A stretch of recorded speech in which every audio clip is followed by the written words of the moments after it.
Hi, you're Suzanne, my new friend. So I want to make a comment that this political time, I think is a huge transition in the United States, because the Bush thing didn't work. And there was a lot of people that believed in the Bush thing and what George Bush was trying to do with religion and with war and with all these other things. So I think that after that, people are fighting more. They don't know what they believe in. They are seeing that, and then they would see the run that took, in the presidential race, and they saw these people come out and say, well, they call them birthers. Mm-hmm. And I think that I have a few friends that are atheists but diehard Republicans. I had one friend particularly that voted for Obama. He was like, I'm scared. Wow. And I think that this is a critical time for us as a society as we go through this transition, realizing that economically, men are making less, women are making just a little bit more because men are losing their jobs because of our high-paying salaries. But sadly, women aren't going to. That ceiling exists. That pay disparity exists. It is. There's a slight change in that. We're moving up just a little bit in that way, but yet it's also decreasing our options because men's salaries are going away, and we don't have that strive for the salaries that are up there with men. My mind is running now. I completely understand your point, and I want to give a shout out. I cannot remember her name. Fellow freelance journalist, wrote for the Huffington Post, coined the phrase, people are clinging to guns and religion. When people get scared, they, what do? We want to eat comfort food, we want to hunker down and go to what we know.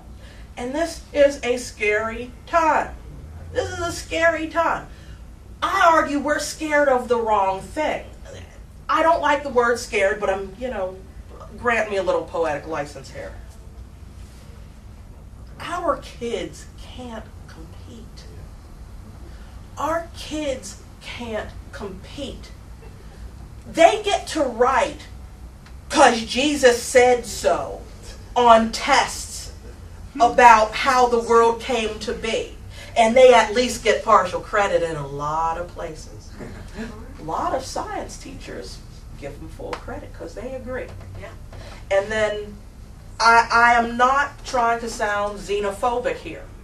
That ain't the point of what I'm saying. I'm talking as an American hoping for an America for my 3-year-old that can live up to its promise. But when that kid from India and Pakistan and China and Jamaica, spelling their little butts off, come up here and say, here's my application. And my kid, who is top in his class, but that's 7th grade work and we're only in 4th grade. Our kids can't compete. Our kids are not taught to think critically. Our kids are told, we don't want to leave you behind, so on the test is going to be A, B, C, D, E. Rather than, here's some parts. What you going to do with them? Oh, wait, and you got to work with him. Oh, wait, no talking. Figure it out. The types of things that, that help humans develop and think the way we have been developing and thinking through our evolution, they're taken out of our schools. They're taken out of our schools. I had a wonderful opportunity. When I was in middle school, I went to an international studies middle school in Pittsburgh, go Steelers, in the college section of town. So a lot of professors would send their kids to the school. And I had a science class, a science group with, I still remember, Alexei Karantonov. He spoke Russian and English.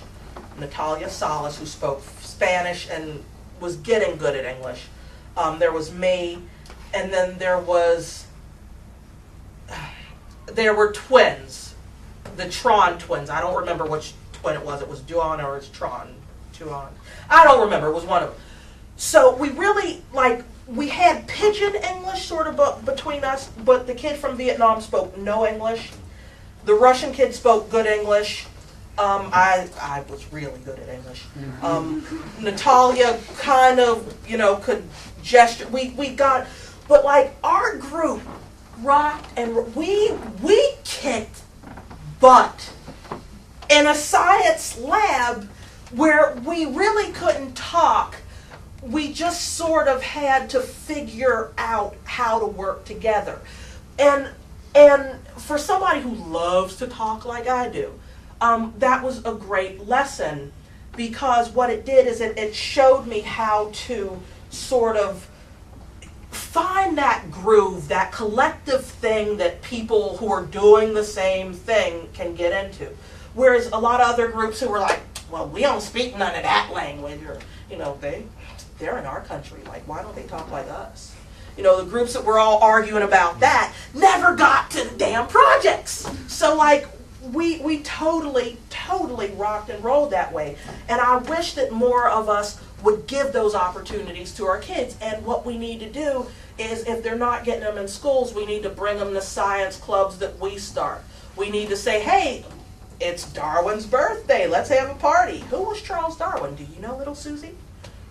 What kind of scientist was he, Bobby? What was the name of his ship?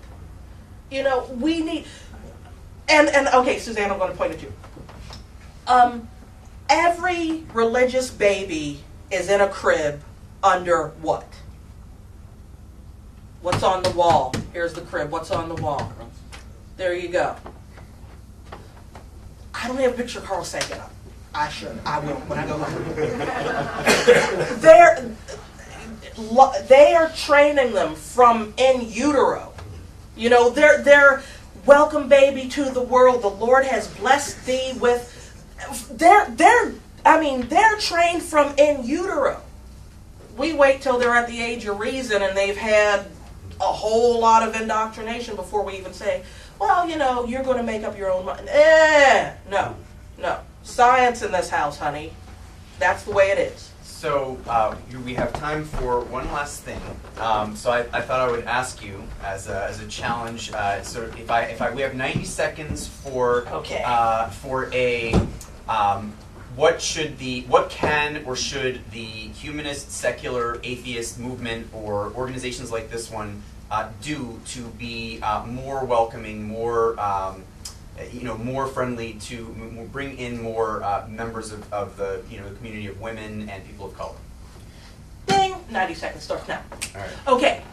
Fun events. How about a jazz night, Harlem Renaissance theme?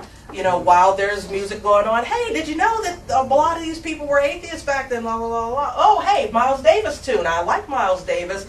His nickname was Satan. Was he really Satan? I mean, let's talk about Satan. What about Satan? Okay, yay. I am a big fan of essay contests because I used to win them a lot when I was little. A. Philip Randolph, who was he? Why is A. Philip Randolph relevant with Wisconsin going on right now? Anybody from 6th to 12th grade writes an essay. Winner gets to come and present their essay and talk about what they believe their solution should be for the situation right now in Wisconsin and this country. Religion, a force for good or bad. Debate contest. Winner gets a $50 gift certificate to whatever that pizza place is that all the kids love.